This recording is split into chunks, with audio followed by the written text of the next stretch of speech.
Setelah Yesus selesai berpesan kepada ke-12 muridnya, pergilah ia dari sana untuk mengajar dan memberitakan Injil di dalam kota-kota mereka. Yohanes dan Yohanes Pembaptis. Di dalam penjara, Yohanes mendengar tentang pekerjaan Kristus, lalu menyuruh murid-muridnya bertanya kepadanya, "Engkaulah yang akan datang itu, atau haruskah kami menantikan orang lain?" Yesus menjawab mereka, "Pergilah dan katakanlah kepada Yohanes apa yang kamu dengar dan kamu lihat.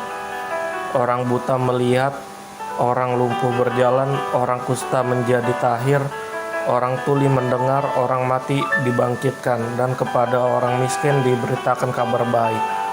Dan berbahagialah orang yang tidak menjadi kecewa dan menolak aku." Setelah murid-murid Yohanes pergi, mulailah Yesus berbicara kepada orang banyak itu tentang Yohanes. "Untuk apakah kamu pergi ke padang gurun, melihat buluh yang digoyangkan angin kian kemari? Atau untuk apakah kamu pergi melihat orang yang berpakaian halus? Orang yang berpakaian halus itu tempatnya di istana raja. Jadi untuk apakah kamu pergi melihat nabi? Benar, dan aku berkata kepadamu, bahkan lebih daripada nabi. Karena tentang dia ada tertulis, 'Lihatlah, aku menyuruh utusanku mendahului engkau.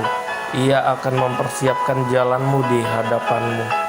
Aku berkata kepadamu, sesungguhnya di antara mereka yang dilahirkan oleh perempuan tidak pernah tampil seorang yang lebih besar daripada Yohanes Pembaptis.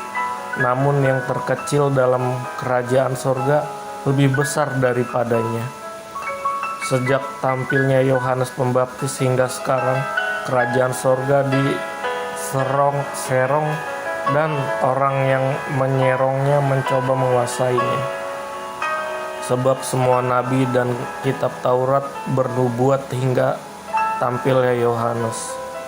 Dan jika kamu mau menerimanya, ialah Elia yang akan datang itu.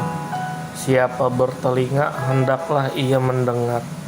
Dengan apakah akan kuumpamakan angkatan ini? Mereka itu seumpama anak-anak yang duduk di pasar dan berseru kepada teman-temannya, 'Kami meniup seruling bagimu, tetapi kamu tidak menari. Kami menyanyikan kidung duka, tetapi kamu tidak berkabung.' Karena Yohanes datang, ia tidak makan dan tidak minum, dan mereka berkata, 'Ia kerasukan setan.'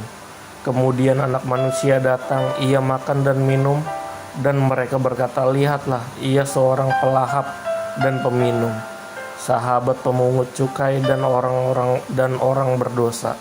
Tetapi hikmat Allah dibenarkan oleh perbuatannya." Yesus mengecam beberapa kota.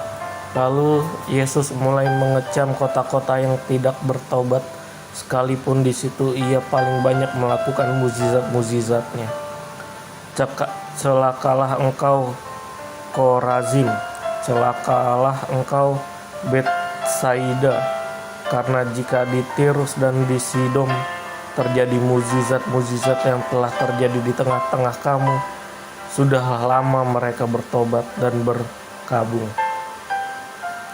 Tetapi aku berkata kepadamu, pada hari penghakiman, tanggungan Tirus dan Sidon akan lebih ringan daripada tanggunganmu. Dan engkau, Kapernaum, apakah engkau akan dinaikkan sampai ke langit? Tidak, engkau akan diturunkan sampai ke dunia orang mati. Karena jika di Sodom terjadi mukjizat-mukjizat yang telah terjadi di tengah-tengah kamu, kota itu tentu masih berdiri sampai hari ini. Tetapi aku berkata kepadamu, pada hari penghakiman, tanggungan negeri Sodom akan lebih ringan daripada tanggunganmu. Ajakan Juru Selamat. Pada waktu itu berkatalah Yesus, "Aku bersyukur kepadamu, Bapa, Tuhan langit dan bumi. Karena semua itu Engkau sembunyikan bagi orang bijak dan orang pandai, tetapi Engkau nyatakan kepada orang kecil. Ya Bapa, itulah yang berkenan kepadamu. Semua telah diserahkan kepadaku oleh Bapakku, dan tidak seorang pun mengenal anak selain Bapa, dan tidak seorang pun mengenal Bapa selain anak, dan orang yang kepadanya anak itu berkenan menyatakannya. Marilah kepadaku semua yang letih lesu dan berbeban berat, aku akan memberi kelegaan kepadamu. Pikulah kuk yang kupasang dan belajarlah kepadaku, karena aku lemah lembut dan rendah hati, dan jiwamu akan mendapat ketenangan. Sebab kuk yang kupasang itu enak dan bebanku pun ringan.